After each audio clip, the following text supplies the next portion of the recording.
What's up, everyone, and welcome back to Cinematic Reviews. As always, I'm your host, Chris, and this is the show about all things movies and TV. Got another awesome episode for you today. We're going to be going over one bit of news regarding the Harry Potter series, as well as two more movie reactions. And then we'll jump into today's featured film. We'll be returning to Christopher Nolan's Batman universe with the beloved sequel, The Dark Knight. It's a movie that I've always been wanting to do on this podcast, and we're finally here with my review of it. It's definitely in my top 5 films of all time, arguably probably the top 3. I'll go over that along with other rankings later on in the show. As a reminder, you can watch the show every week on youtube.com/The Cinematic Reviews, as well as listening to the audio version on Amazon Music, Apple Podcasts, and Spotify. You can now listen to the show on iHeartRadio as well. One more big announcement, and that if you haven't been following the social media pages, I finally released my popcorn scale. This is a scale with 6 tiers on it, ranging from one popcorn bucket as the lowest, all the way up to the golden popcorn bucket, which is the top tier for the films. So every episode, I will be including that in the featured film/featured series segment of the show, and then I will post all those on the social media pages. So search for Cinematic Reviews, and you can look for all of those popcorn scales on there. I've done a bunch of them so far. I think I've done most of 2025 so far. There is a couple that I haven't got to yet, like Andor and The Last of Us Season 2, because I'm going to be doing episodes on those series. But as far as films and everything else, those should have popcorn scales on them. And then I will slowly be getting into previous episodes of the show.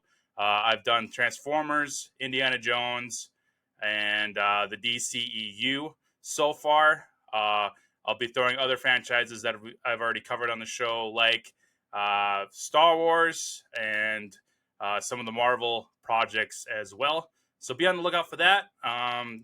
Let's head over to news and reactions.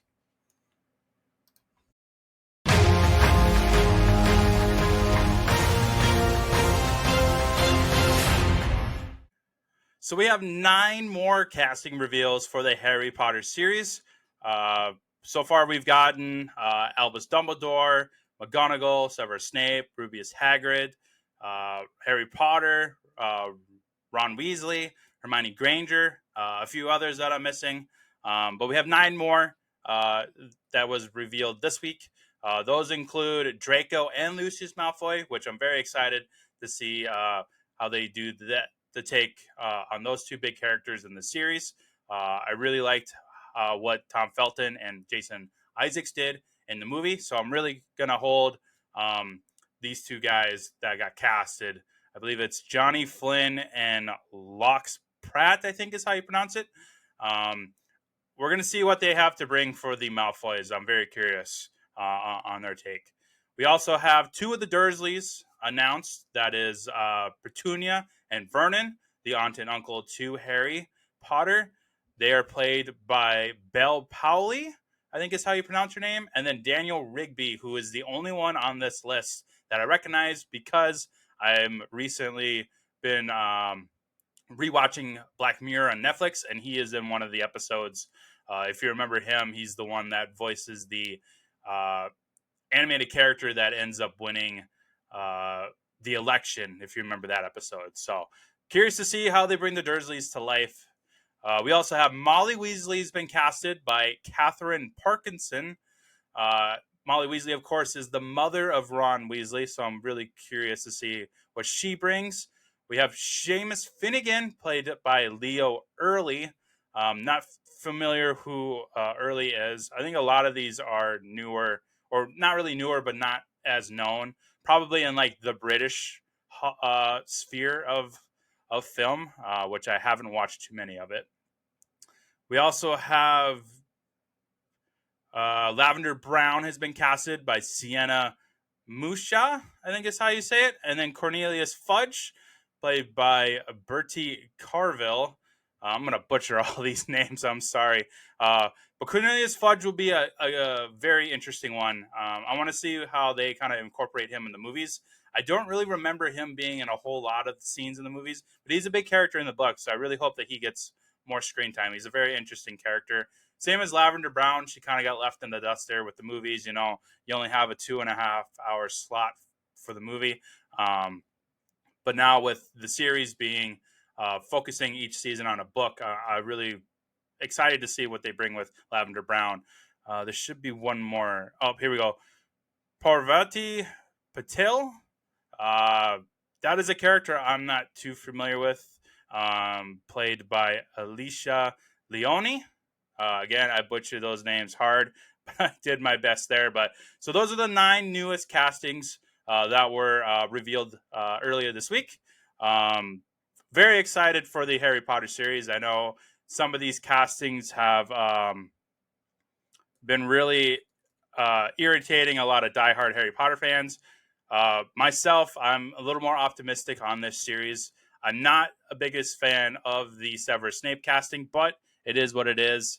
They made their choices. I'm going to try to focus on what they do with that character because he's a huge character in both the books and the movies. So I'm very excited to see how Severus Snape is portrayed in the series, along with everybody else: Albus Dumbledore, McGonagall, Hagrid, and then especially the 3 main kids, Harry, Ron, and Hermione. I'm very excited to see what they bring to the table with those. So the Harry Potter series is scheduled to come out next year, probably next fall in 2026. I believe filming should be starting this fall once they get all the castings situated and start filming. So that's exciting stuff. Moving on, we have 2 movie reactions that I wanted to kind of briefly go over. The first one is Novocaine, starring Jack Quaid and Amber Midthunder. I really love Jack Quaid. I love seeing him. I think the first thing I saw him in was Scream 5. And then he moved over to The Boys as Huey, which I absolutely love. And now he's been doing some other films on top of the Boys series, such as Novocaine, which I think he's absolutely he's awesome in here. I really like him in here. His character, what is this? Nate suffers from a genetic disorder that basically causes him to not feel pain at all. So he gets shot up with bullets. He gets stabbed a bunch of times, thrown out of windows, thrown into furniture. His body is put to the test in here, and he does it very well. I love the little bit that he does where he has to drink solid food because he's so afraid to bite his tongue. I thought that was a really cool a touch to his character and the world that they're kind of building. So, and then he ends up meeting Amber Midthunder. They sort of have this chemistry, and then eventually they start dating. But she's the one that kind of helps him break over his fear of eating solid food. He tries pie for the first time, which blows his mind. I really like their chemistry together. Yeah, it was a really fun movie. Definitely took a lot of inspiration from John Wick, the film Nobody, starring Bob Odenkirk, and a bunch of other movies where it's just a huge action flick. But I did give this one. What did I give it? 4 popcorn buckets. I really like the action in there. I love the casting. I love the script is really fun. I mean, it's pretty straightforward. Jack Quaid plays a assistant bank manager. The bank gets robbed. They kidnap Amber Midthunder. There's a big twist at the end. But this movie is basically sold on the action and the ridiculous stuff that gets done to Jack Quaid's body, and I thought it was great. They performed it really well. Jack Quaid acted his butt off in here with making it seem like he was just basically thrown to the meat grinder and not feeling anything at all. So that's why I gave it 4 popcorn buckets. The next film is sort of in the same vein, but not quite. It's a little bit different, and this is Love Hurts, starring Hugh Kwan. Little short round from Indiana Jones for all you people that are familiar with the Jones franchise. Love Hurts. This one is, again, kind of in that John Wick sphere. but I would associate this closer to the Nobody film. Uh, it's almost copy paste um, the Nobody film, except that they tweaked it a little bit where Q Kwan's character isn't married. He's a real estate agent, but he does have a past where he was a former assassin, where he kind of self retired himself and tried to find a life in greener pastures, similar to if you've seen the Nobody film starring Bob Odenkirk. It's very similar to that, where he's kind of a self retired government agent, trained to do missions and assassinate people, and then he ends up meeting his wife, having kids, having a normal job, and then he just gets kind of sucked back into that world with some of the chaos that's unfolding around him. Very similar to what Love Hurts is. Q Kwan's character, Marvin, gets sucked back into his old world because his brother, who is the antagonist in this movie, sucks him back in, and he's forced to come out of retirement to help out his ex-girlfriend. So even though it's a copy and paste of the movie Nobody, I still really enjoyed the action. Q Kwan's fantastic acting wise and action wise. It's something we haven't really seen of him. Uh, the first glimpse we got was when he played in Everything Everywhere All at Once, which he won an Oscar for. So congratulations to him, as that being kind of his second act, I guess you could call it, in Hollywood. And he already has a supporting actor Oscar under his belt. But before that, we really didn't know that he was capable of doing all this action stuff because he was mainly a kid. He was in the Goonies, and then he was short round in the Indiana Jones series, which he didn't really do any action stunts in there as far as fighting wise. But now we get to see that he is really good at martial arts and all that. He's starting to become like this generation's Jackie Chan or Jet Li, which is really awesome. I think this generation really needs somebody like that, and I think Q Kwan would be an excellent choice for that because Jackie Chan's not getting any younger. Jet Li hasn't really been acting lately, so I think this generation kind of needs an up and coming Asian actor that can kind of show off his martial arts skills, which is really, really awesome. So check out Love Hurts. It's streaming now, same as Novocaine. I believe that one is on a couple streaming services, or you can just buy it at home.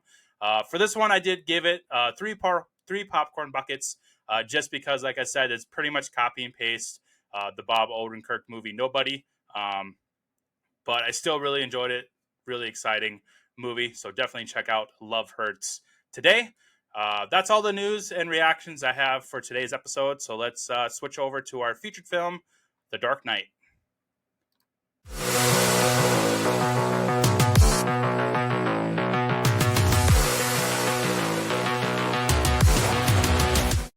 We finally get to one of my favorite movies of all time. If Top Gun Maverick and Gladiator and The Wolf of Wall Street didn't exist, The Dark Knight would be my favorite movie of all time.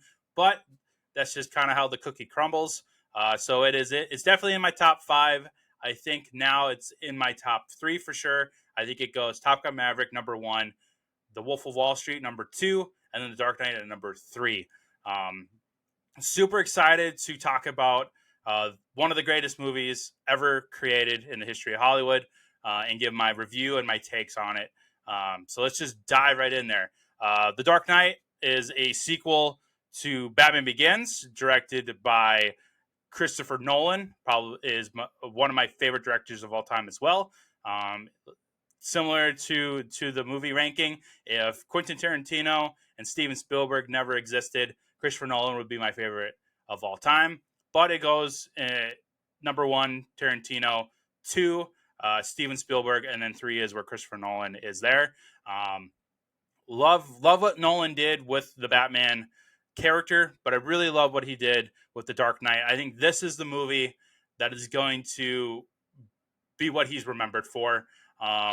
He just did a fantastic job from start to finish, even in the middle. The score was fantastic by my dude Hans Zimmer. The cast is freaking amazing. and I'll run through those in a second. The story itself is fantastic. The way he uses the Joker in here and that constant power struggle between Batman and Joker was very well executed. I love the relationship between Bruce and Alfred in here.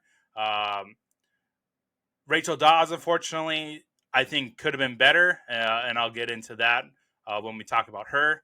Um, but we have James Gordon, played by Gary Oldman, who is fantastic. Michael Caine plays Alfred, fantastic. I can't wait to talk about him. But this movie is it's pure perfection.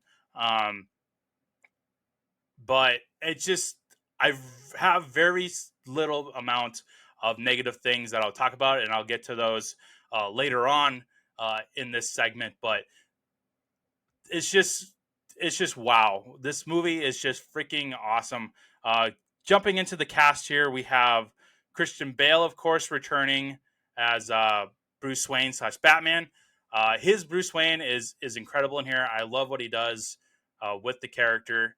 Um, he did a great job in Batman Begins, but I think he does an even better job at elevating the character even more in this sequel. I love his mannerisms. I love the way he thinks.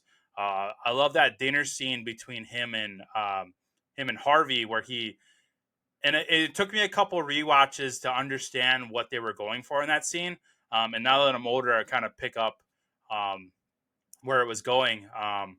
So we get this scene in the hotel where, of course, Bruce Wayne bought in the first movie. I love that callback where he comes over. He's like, "Yeah, let's put a couple tables together," and Rachel's kind of like, "I don't think they can do that," and goes, Bruce is just kind of looks at her and goes, "Nah, they will. I own the place." I love that little callback from the first movie where he bought that hotel and changed the uh, rules of the pool area, as he says it.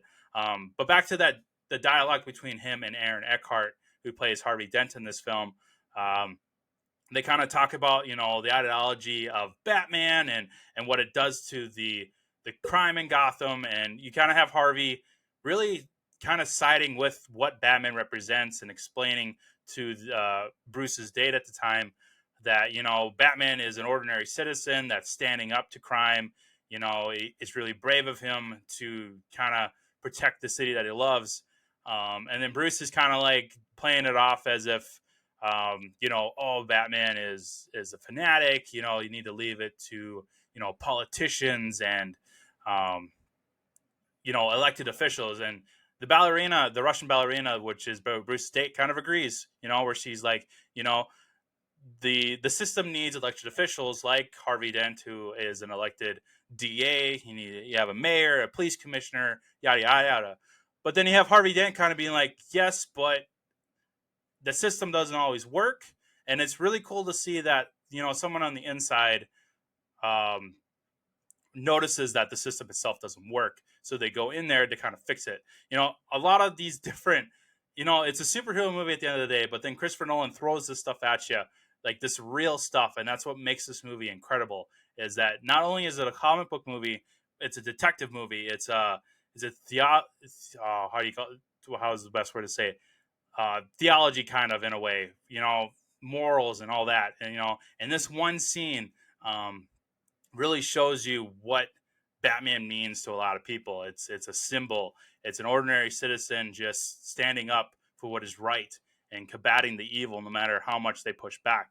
It's just a really powerful scene. On top of all the rest of them that I'm going to talk about, I have a segment in here with iconic moments, and I'm really excited to talk about those. But getting back to the cast list here, um, the Batman character, it's it's better than Batman Begins. I still do not like the Batman voice. That is one of the very few uh, negatives I have for this film. Give the guy a voice changer. You know, Christopher Nolan designed this Batman in his universe to have all these gadgets.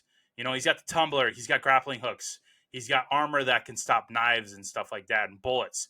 You can't give the guy a voice changer. He's got to sit here and gargle some like olive oil to make his voice egregiously low and scary. Like, I get the idea behind the voice because Christian Bale and Christopher Nolan have talked about this at length in interviews where They wanted the voice to not only disguise that it's Bruce Wayne, but also to like terrify, Batman's enemies. You don't need that. You want to protect his voice, give him a voice changer. His throat's gonna die by the end of it, and then the next day when he's Bruce Wayne, he's not gonna be able to talk because he just ruined his vocal cords doing this silly voice, at criminals at night. Just I get what they're going for. It just doesn't make sense in my mind. Give the dude a voice changer. That's been my biggest gripe with this trilogy ever since they came out, and it's still one of the only few gripes that I have um, with this incredible, perfect movie. Just get rid of the voice. Give him a voice changer. Solid film.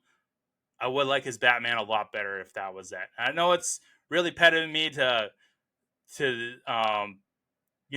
pull the Batman character itself all the way down because of something as simple as the voice.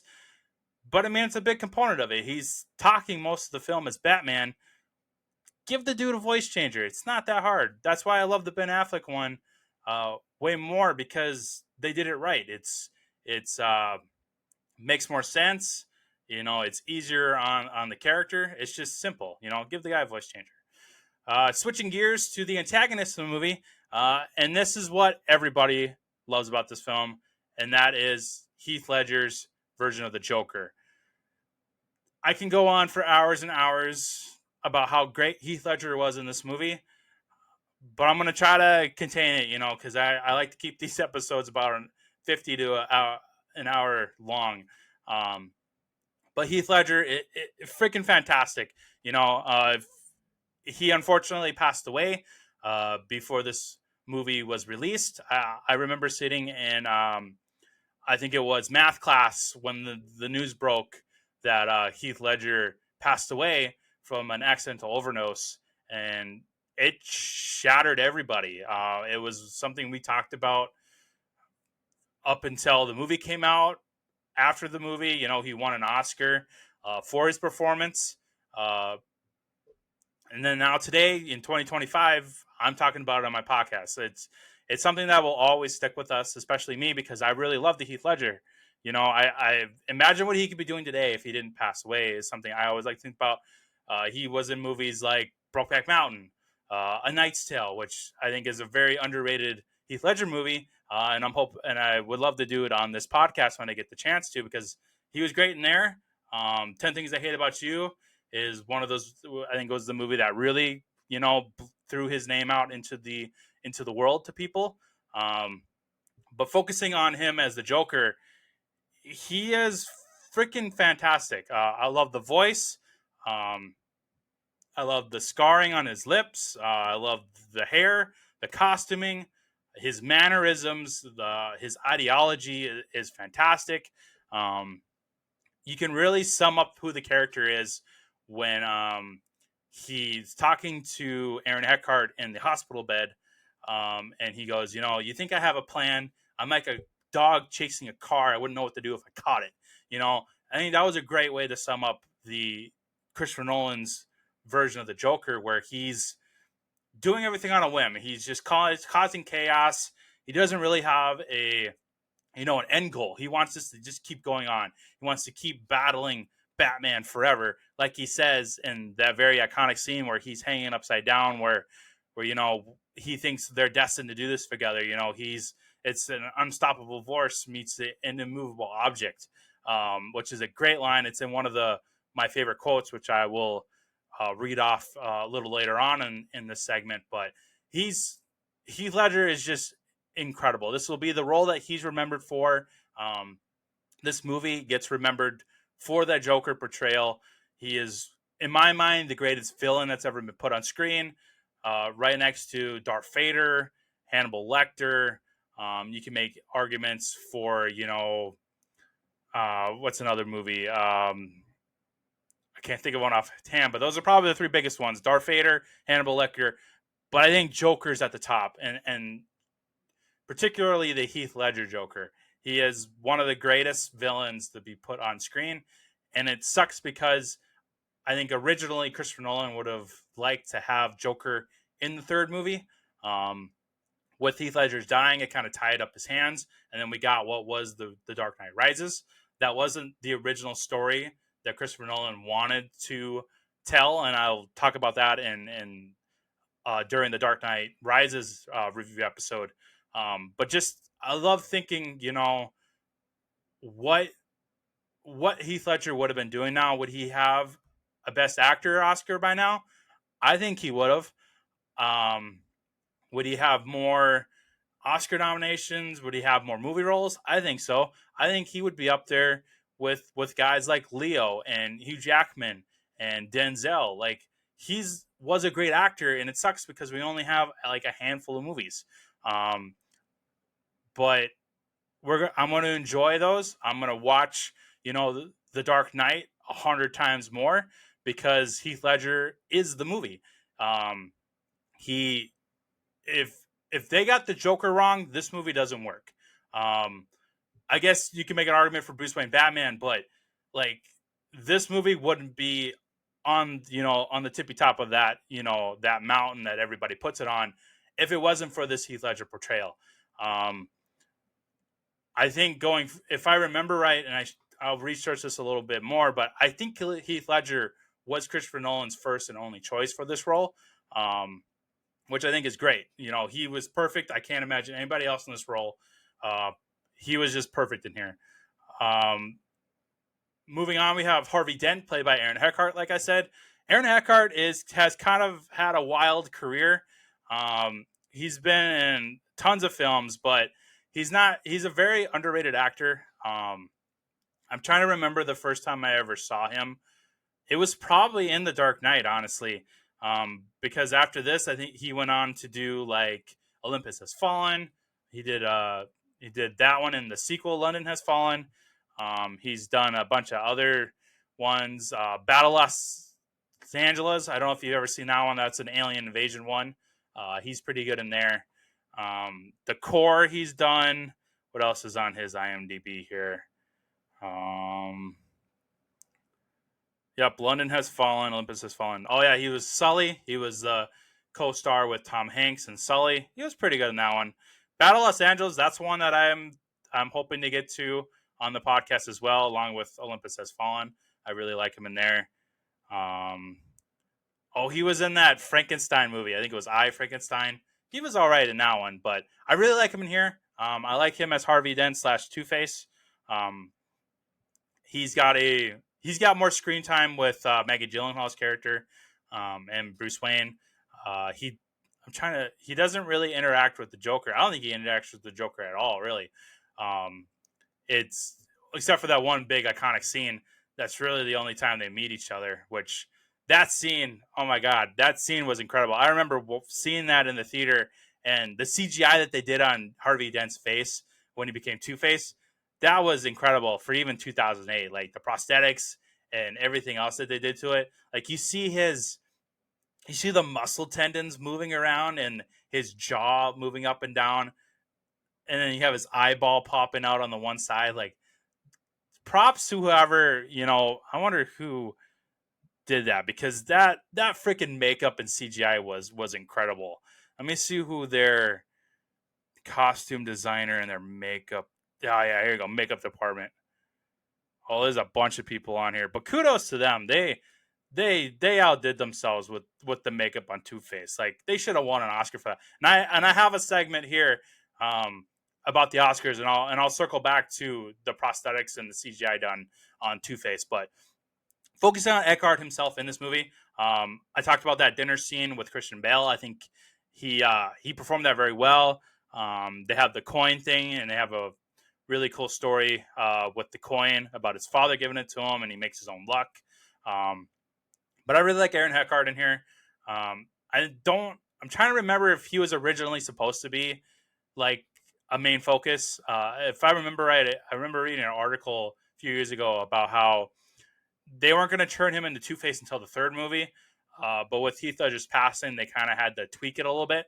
I'm going to research that a little bit more for the Dark Knight Rises episode, because I want to go through what the original plan was, because Christopher Nolan did reveal what the original plan was to begin with before Heath Ledger's passing.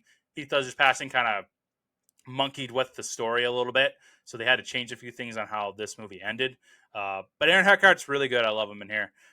Rachel Dawes. Now, this is a recasting, and if you're a fan of the show, you know that I'm not a huge believer in recasting in universes, and this is one of the examples.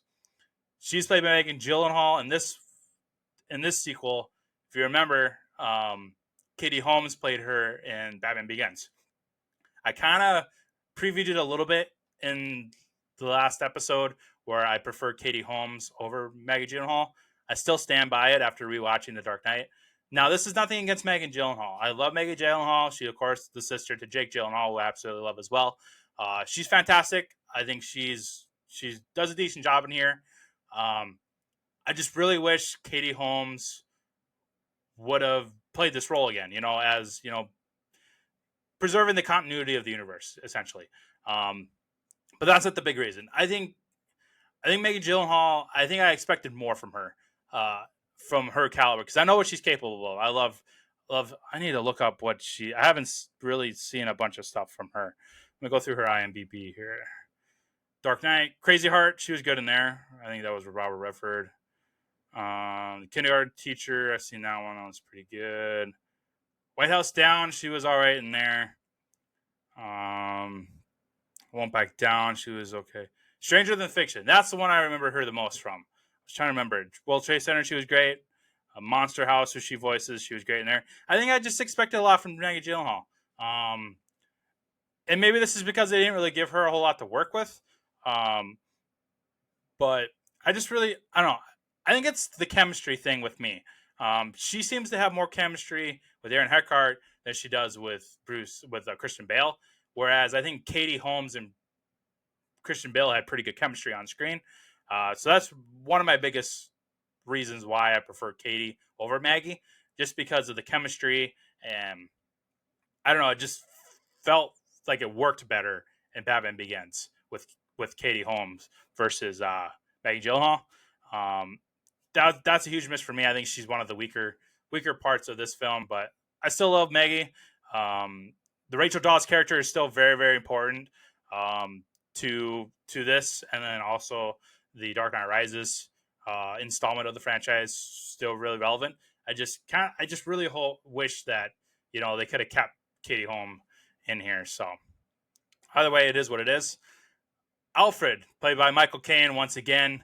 Freaking love Alfred in here. I love the back and forth between him and Bruce. The one line that really sticks out to me the most is where they're cleaning out the temporary Batcave, because Bruce is about to turn himself in as the Batman. They go up that little elevator, and Michael Caine kind of goes, "Yeah, I suppose they're gonna mark me down as your accomplice." And Bruce is like, "Accomplice? I'm gonna tell him the whole thing's your idea." And you get that one little brief look, the turn of the head from Michael Caine to Bruce, as in like, "What? Why would you do that?" I just love it. And then he talks about the back in his army days where they're hunting down their targets, and Bruce is like, "How did you find them?" He goes, "Well, we burned the forest down." I love the stories that Alfred tells. I love the wisdom that he puts on Bruce. He's very much the father figure in here, since his father passed away in the first film. I just really love Michael Caine's take. And actually, in today's rankings, I am going to be going over my rankings for the Alfreds as well as the Jokers. So I'm very excited to reveal those lists to you all today on today's show. But Alfred's freaking amazing. He's got a lot of the quotes in the favorite quotes part of today's episode, so I'm really excited for that. Lieutenant / Commissioner Gordon, played by Gary Oldman once again. Love Gary Oldman as Commissioner Gordon. I put Lieutenant / Commissioner because, as you know, in the movie, he starts off as Lieutenant, fakes his own death. Commissioner Loeb unfortunately passes away from the Joker, which promotes Gordon up to Commissioner, which most people know that Commissioner Gordon is a thing because the animated Batman series had him as a commissioner already. Tim Burton's Batman had him as commissioner already. It was really cool to see, Christopher Nolan really scale it back as far as timeline and show you as, he was a sergeant in Batman Begins, and he moved up to lieutenant at the end. Now he's starting off in The Dark Knight as lieutenant, then he moves up to commissioner. I think if The Dark Knight Rises went a little bit differently, I think he would have eventually become mayor. But I guess that's, something we can all debate over. But I really love Gary Oldman. He's an actor that I absolutely love. Seen him in a lot of stuff. But this, again, is probably the role that he's going to be most known for. And he's fantastic in here. I love it. Lucius Fox is returned in this film as well. He's played again by Morgan Freeman, kind of the tech whiz slash current.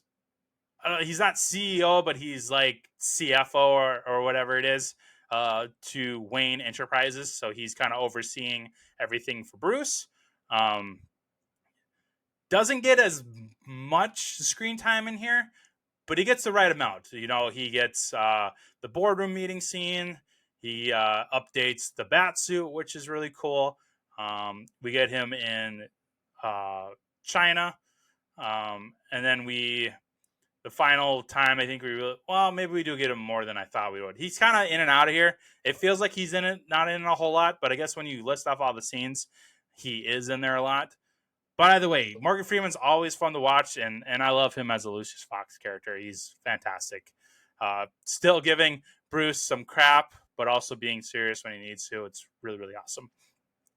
Last bit of casting I'll go over, and that is I marked it as a guest appearance because he's in it for one scene, and that is Cillian Murphy returning as Scarecrow at the beginning of the film. It was really cool to see that link between Batman Begins and The Dark Knight. So he gets I think it's like a 5-minute scene. He's still really good in there. I love Cillian Murphy as the Scarecrow. Kind of dissecting the movie a little bit further. The fight and action choreography, fantastic. This is an iconic moments, but one of the biggest action set pieces for sure is when the bat pad goes underneath that semi that Joker's driving, and it lifts that entire truck over and flips it over. That was a real stunt. If you didn't know that, they actually did that on set. They actually flipped a semi over, and now a lot of movies have replicated that over the years. But this was the first time that we saw that, and Christopher Nolan, being the guy that he is, did it practically, which is freaking awesome. The hand-to-hand combat stuff's really cool. I really like the choice not having Joker fighting a whole lot. The only time we really get to see him fight is at the the fundraiser at the penthouse, where Batman's kind of fighting off Joker's goons, and the Joker kind of like Heath Ledger kind of throws a kick in there once. That's really the only fighting we see the Joker do, aside from firing the shotgun at one of his henchmen at the beginning of the film when they robbed the bank. But otherwise, yeah, he doesn't. I love the choice where he's kind of just a presence. He's not a fighter like we get Bane in The Dark Knight Rises, and then we get Ra's al Ghul and Batman Begins. I love the decision to just kind of make him there, being a dark, chaotic presence, than being a guy that's gonna go toe to toe with Batman. But the action's still really good in here. The Batpod stuff's great. We get the tumbler for a little bit until it turns into the Batpod. I love that scene where it turns into the Batpod. It's really cool. Like that ejection sequence in the tumbler. It's really, really cool how the front two wheels ends up like flipping over to into the Batpod.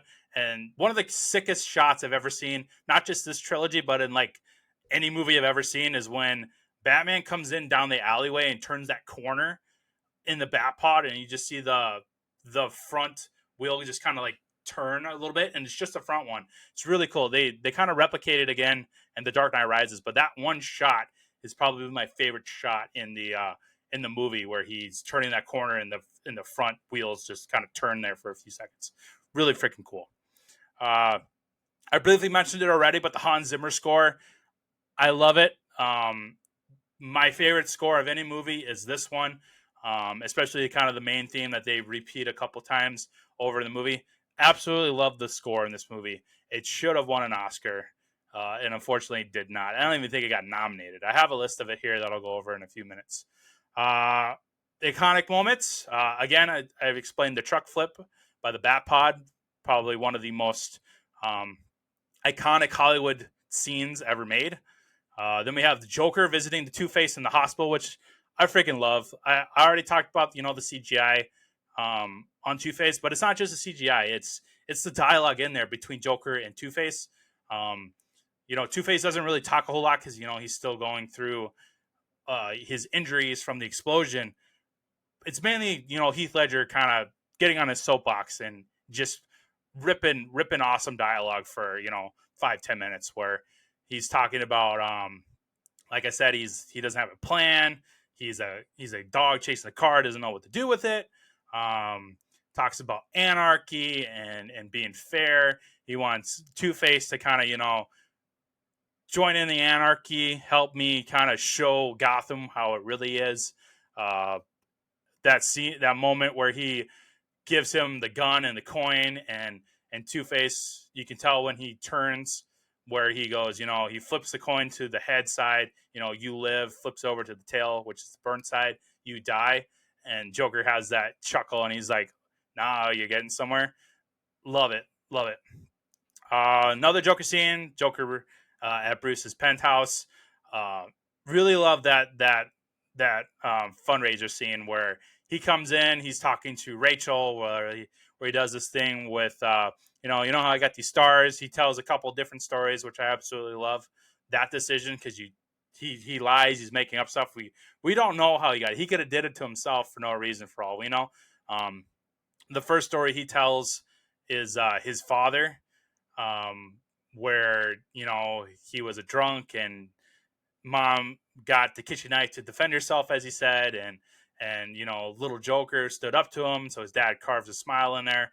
Then when he meets Rachel, he tells him about, oh, I had a wife, she had some scarring, she didn't look beautiful anymore, so I did it to myself to show her that it doesn't matter. But that scene's really cool. And then you got the Batman showing up, a lot of action. Rachel goes out the window. You have Batman jumping out of the window to catch her. Really good scene. Really, really good scene by Heath Ledger and Christian Bale. Absolutely love it.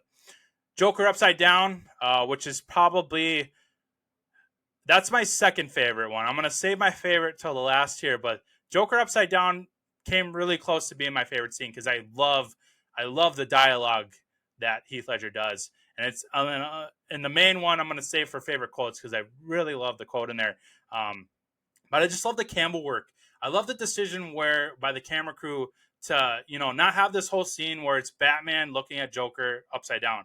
They flip the camera over so it looks like Heath Ledger's talking upright. It's really cool. And if you've ever seen the behind the scenes, and I'll post some of these on social media because it's really cool how they did it. But they actually had Heath Ledger hanging upside down this whole time and saying this entire dialogue. It's really cool how they did it.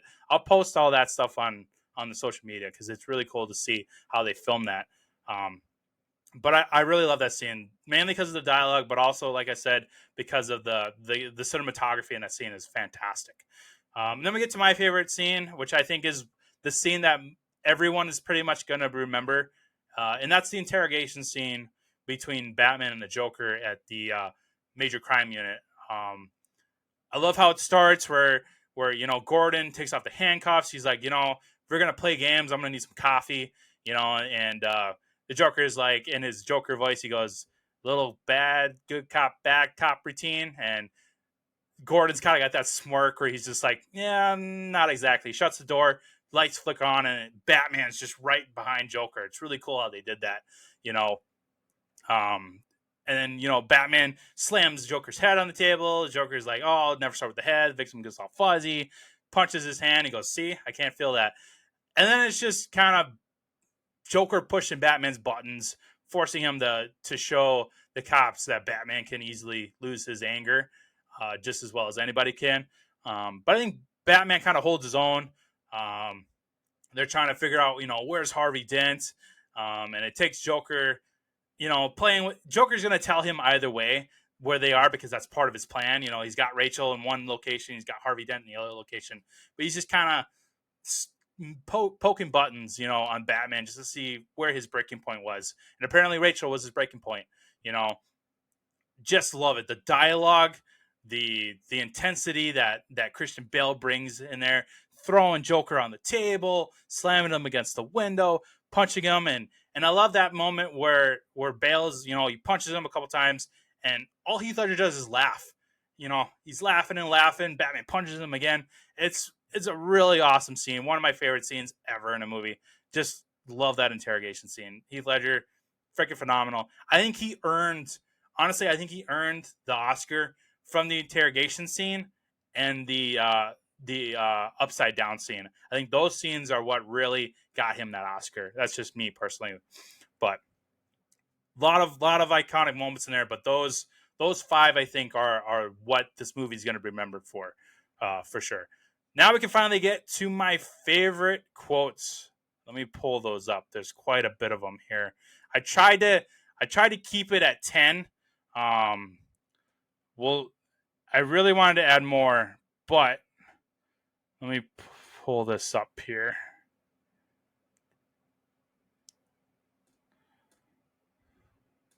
There we go. So, first one we have from the Joker. This was the tagline of the movie. Why so serious? He says it a couple times when he, presents. When I think it's the scene where he has Gamble, one of the crime guys. He's got the blade in Gamble's mouth, and he's like, why so serious? As he starts cutting open Gamble's mouth.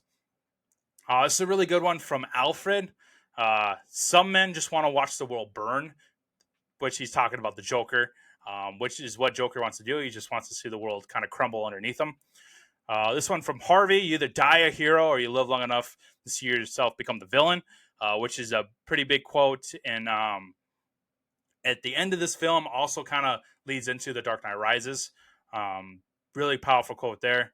Another one from Joker: this is what happens when an unstoppable force meets an immovable object. This is one of the lines that he says when he's hanging upside down towards the end of the film. It's really, really cool. The unstoppable force being I guess in my mind, the way I understood this quote, and I'm sure other people have different interpretations of this quote. But for me, the unstoppable force, that's Batman. And then the immovable object, I think, is the Joker.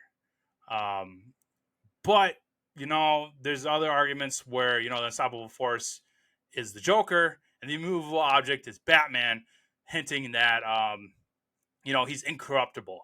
He's not going to break his rules or any of that. So I think either one of those ways is how you interpret it. I'm more on the previous one where I think Batman's the unstoppable force and Joker is that immovable object where no matter what, the Joker is just going to keep pushing back to the Batman. Batman's never going to be able to move the Joker out of the way. Joker will always be a thing there. One from Bruce. I talked about this scene already, but he goes, accomplice, I'm going to tell him the whole thing was your idea. Another one from Harvey. I really like this one. This is where he's talking at that press conference before he announces that he is the Batman in order to protect Bruce. The night is darkest just before the dawn, and I promise you the dawn is coming. Really love that quote. Another one from Joker. Do you know how I got these stars? That's the one that's repeated a bunch of times. Okay. So this is another one, which I really, really love this one. I think this is why I love the upside down scene a lot. This is a quote from Joker. I took Gotham's White Knight and I brought him down to our level. It wasn't hard, but you see, madness, as you know, is like gravity. All you need is a little push. And I love that moment where he pushes and he kind of goes away, pushes off. It's really good stuff. Another one for Batman. I'm not wearing hockey badge, which everyone in my school was quoting when this movie came out. And then this last one. This is the last line of the movie. I had to put this in here as one of my favorites. Gordon talking to his son after they interact with Scarecrow at the end. Or not Scarecrow, sorry. Two-Face kidnaps his kid and his wife. And Batman comes and saves them. And then Gordon says this line to his kid because his kid's wondering, why is he running? He's Batman. But he goes, because we have to chase him, because he's the hero Gotham deserves, but not the one it needs right now. So we'll hunt him because he can take it, because he's not our hero. He's a silent guardian, a watchful protector, a Dark Knight. And then that's where the movie title pops in Nolan fashion, The Dark Knight. Really awesome way to end a movie, man. I love that. We see Batman driving away in his Batpod into the night. And we have this voiceover work from Gary Oldman, and Gary Oldman just killed that line. I love the way he presents it. Really good. Talked about the Heath Ledger's performance / death, who of course won an Oscar for it. So speaking of Oscars, this will be the last part of the featured film segment before we get into the rankings. I want to talk on the 81st Oscars because boy did they get it wrong. Best Picture, The Dark Knight, of course, did not win Best Picture. Wasn't even nominated. I don't know if you know the story behind it, but this movie actually forced the Academy to rethink their structure of the Oscars. Before The Dark Knight came out, there was 5 movies that were selected for the Best Picture category. Since the Batman pretty much got annihilated from Best Picture because there was just too many movies that year, it forced the Academy to increase that to 10 movies. So that's why today we have 10 movies in the Oscars. I think it should have been in there either way. It was by far the number 1 movie of the year. It should have won Best Picture. Tying to that, didn't win Best Director. Nolan wasn't even nominated for whatever reason. This movie is why I do not like the Oscars. As I read through this list, it's just ridiculous. The achievements that it didn't get and the ones that it did. Definitely should have won Best Picture and Director. Like this, I don't care what anybody says. This was the movie of the year. This was the director of the year. This is just this is a classic snub. It's just bullcrap, really. Best Score didn't even get nominated. Hans Zimmer didn't get nominated. Should have won. This was an incredible score. Best in Sound Editing, it won that, which is great. Best in Makeup and Hairstyling, didn't win, but it was nominated at least, so that's good. Best in Cinematography, didn't win. It was nominated, though, so I'll give them that. Best in Film Editing, didn't win. Well, nominated, but didn't win. I think that's really the one that's like pretty gets my blood boiling. Best in Sound Mixing, didn't win, but it was nominated, I guess, but it didn't win. I know the Academy kind of has a tough time giving sound mixing to Nolan because if you're not familiar with the backstory on that, Nolan's movies tend to be a little hard of hearing. You gotta some movies. I think what's the best example? Probably. Well, I guess this one would be a good example because you know how the movie starts with the glass breaking from the grapple from the clown henchman, and the music's just really loud, and then it gets quiet. Then it gets really loud, then it gets quiet. Interstellar is another good one too, where Nolan has this hard time of it's the way his sound mixing goes. It's like whoa, high up, really down, where you have to like crank your TV up to even hear what they're saying. Then it goes up, and you're like, oh crap, I'm gonna blow my speaker, so I gotta quickly throw it down. Then it goes down again, and you're like, I can't even hear what that guy's saying. So I get it. He's not the best mixer of sound. He does a lot of his own editing, which I think is a mistake. He needs to get somebody that can kind of work with it here. But still, though, I mean, the sound was pretty good, at least in his standards. So it should have won. This should have been, what is this? 1, 2, 3, 4, 5, 6, 7 more Oscars he should have won. It's ridiculous that he didn't win Best Picture, Best Actor, Best Director. I get it. Christian Bale doesn't need to get Best Actor. They're never going to give a superhero, Best Actor. The closest would be maybe Robert Downey Jr. in Avengers Endgame, but still, the Academy is not going to give Best Actor to a superhero movie. I think that's part of the problem with Best Picture. I think Black Panther, if I remember, is the only one that's done it, but people argue that that's not even a superhero movie. It's more of a cultural movie. So the Academy still has it out against superhero movies, but when you really dissect The Dark Knight, it's not a superhero movie. It's a detective movie. It's a crime thriller. It's a political thriller almost. It's an action movie. It's not a superhero movie. It's tough, but and this is why I hate the Oscars. They get stuff like this wrong when it's right there in front of you. If you would have had the audience vote for this, Dark Knight would have won a landslide. It probably would have won all these categories. But, past is the past. The Academy is the Academy. So, whatever. It won. I think it won 2 Oscars. Let me look it up here. I know they won the one for sure. Let me look it up here. Yep, won 2 Oscars. It won achievement. Oh, it did win in sound editing. That's good. I guess sound mixing. That's totally different. Didn't know that was a thing. They included Heath Ledger's. That's why. So they kind of copped out there. Their second one was Heath Ledger. Whatever. The Academy sucks. So that's a good note to end on. Let's switch over to the rankings.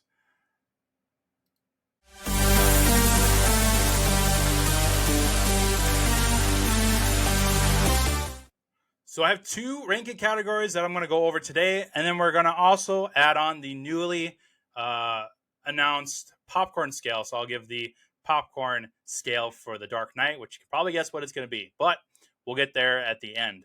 First, we're going to go through the Jokers. So we had 6 live-action Jokers that I have on my ranking list. I did not include, Mark Hamill or any of the voiceover actors. This is strictly ones that have been on screen in live action, quote unquote. So we're going to go from the bottom up. So at number 6, we got Perry Keoghan, who you're probably not too familiar with, and that's why he's at the 6th spot, because we just haven't really been introduced to him a whole lot. He is the Joker in the Matt Reeves universe with the Batman. He has briefly been introduced in an extra scene filmed by Matt Reeves, where we get the Arkham Asylum scene, similar to what we get from the Riddler in there. They kind of replicated that with Barry's Joker. I think Barry has potential to be a great Joker. He's a great actor. I think he's got an interesting take on it, with Joker having scars and a messed up face. It seems like they have met before, which is really cool to get us in the middle of the Batman versus Joker thing, instead of, another origin story like the Tim Burton ones did. So he has potential, but he's at the bottom because we've only seen him in like a 3-minute scene. So that's the only reason why he's there. Joaquin Phoenix comes in at 5. He, of course, is the newest Joker actor. He has done Joker and then Joker Folie à Deux, the musical Joker, which I completely torched, which is why he's at number 5. Joaquin Phoenix is a great actor. I love him. I talked about him on the Gladiator episode as Commodus, who he's fantastic as. I just don't care for the Joker movies. I don't really see it as a Joker / DC movie. I think it's just, that's really all there is to it. I don't really see him as a Joker, even though he is Joker, because the movie is called Joker. I don't know. It would have been a great movie if it wasn't marketed as a DC / Joker movie. If it would have been just a movie about like mental health, sure, would have been great. But the fact that they pulled this from the DC universe, I just don't like it. Don't care for it. Number 4, Cesar Romero from the 1966 TV series on TV Land with Adam West and Burt Ward. A lot of you younger viewers out there probably have no idea what I'm talking about. Probably even know who Cesar Romero is. But he's the Joker that I grew up in. Aside from Jack Nicholson's, who I will talk about here in a second. But the 1966 Batman is one that I loved watching as a kid. I remember it showing up every week on TV Land. Again, for you younger viewers out there that don't know what TV Land is, it is a channel that shows really old shows like Andy Griffith, MASH, Batman 1966. But aside from the Cesar Romero mustache gate, he's pretty good as a Joker. He's very comic-y. Certainly looks the part. They pretty much ripped him out of the comic book, which was awesome. So that's why he's at number 4. I really liked it. Jared Leto, which is probably a hot take. I actually really like Jared Leto's Joker. I know it's not the ideal Joker with the tats and the grill and the short hair, but I like Jared Leto. His take on the Joker. Really like him in Zack Snyder's Justice League when he pops up there at the end. I think if he would have been given a better shot, you know, being in only Suicide Squad, which is a terrible movie, didn't really do him much good. But I think if he was given a real shot in that universe, I think he could have did a really good job at it. Number two, Jack Nicholson. My dad and I have this argument all the time. Uh, he is on the camp of Jack Nicholson being the best, uh, and I am in the camp of Heath Ledger being the best, which is why, spoiler, Heath Ledger is number one on my Joker list. But Jack Nicholson's really good. I really like his take in the Burton universe. Again, very comic accurate. Does a great laugh. He's goofy, silly, chaotic, menacing when he needs to be. If Heath Ledger's Joker didn't exist, Jack Nicholson would be my number one. I think Heath Ledger ran, or let me rephrase, Jack Nicholson's Joker walked so that Heath Ledger's Joker could run. So I don't think we get Heath Ledger's Joker without Jack Nicholson's, because it's such an iconic Joker and it was really, really well done. So that's my Joker list. I will post that on social media. Next, we have the Alfreds, which was a little tougher for me, but I managed to get the 5 live action Alfreds that we have had so far. We're going to go again, bottom up. Alan Napier, which, again, some of you viewers have no idea who I'm talking about. He is the Alfred in the 1966 Batman series. He was all right, for the time. He was what we had. But again, we get some more actors, in the future that are really, really great. And that's just kind of how these ranking lists works. So he is unfortunately at the bottom, but he was fine. Kind of creepy. I remember him kind of being kind of a creeper with Burt Ward's Robin, which I hope I'm not remembering wrong, but for some reason I remember him being kind of creepy. So another reason why he's on the bottom of the list.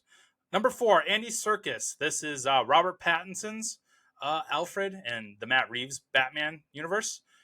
He was all right. I love Andy Serkis, but I think he was miscast. I think they could have did better, or at least at the very least did better writing. He looked better in the trailer.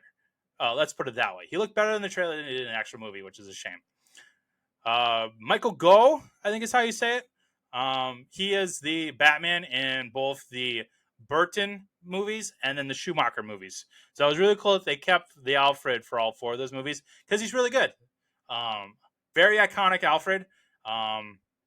If you ask people who their favorite Alfred was, it's probably going to be between Michael Caine and Michael Gough from the 90s. He's really good. I really love him.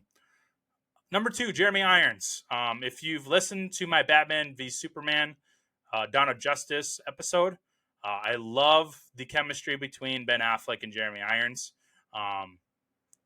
If this has been tough because over the years, Jeremy Irons and Michael Caine have flipped for me a lot of times. For a while, Jeremy Irons was my favorite Alfred. But after rewatching, The Dark Knight and The Dark Knight Rises a bunch of times since then, I put Michael Caine as number 1. He is fantastic. I love the dialogue. I love the father figure that he poses to Bruce Wayne. He's just a phenomenal actor and a phenomenal Alfred. Absolutely love him. Now, you're probably asking me, why did I not include Gotham? I thought about it, but I wanted to keep this kind of strictly to the movies. So you're probably asking again, why is Alan Napier on there when he was on the Batman show? Well, they actually had, if you remember, the Batman movie, which was kind of based off that TV series. So that's kind of my thought process behind it. Maybe later on I'll add, the actor from Gotham whose name escapes me. He was a pretty good Alfred. I liked him. But I wanted to keep this strictly to the movie versions, to be honest. So again, I'll post this ranking on the social media pages. So look out for the Joker and Alfred rankings. Now we have our final bit to close out the episode today, and that is the popcorn scale for Christopher Nolan's Dark Knight. And you can probably guess what it is, and that is the golden bucket tier. For everything that I've explained already in today's episode, the music, the action, the casting, the script, Heath Ledger's Joker. I think Heath Ledger's Joker alone gives us the golden popcorn bucket tier. So I will post that on social media along with the two rankings that we did today. Looking ahead, we're going to take a break again from the Christopher Nolan Batman universe. I'm going to review the How to Train Your Dragon live action film that comes out today, actually, in theaters. And then once that one airs, we will return to close out the Christopher Nolan trilogy with The Dark Knight Rises. And then after that, I will announce a few other projects that we'll be diving into. So that is it for today's show. Check out The Dark Knight if you haven't seen it in a while. If you haven't seen The Dark Knight ever, and this is your first episode, boy, did I spoil this for you, but you're still going to love it. So later, everyone.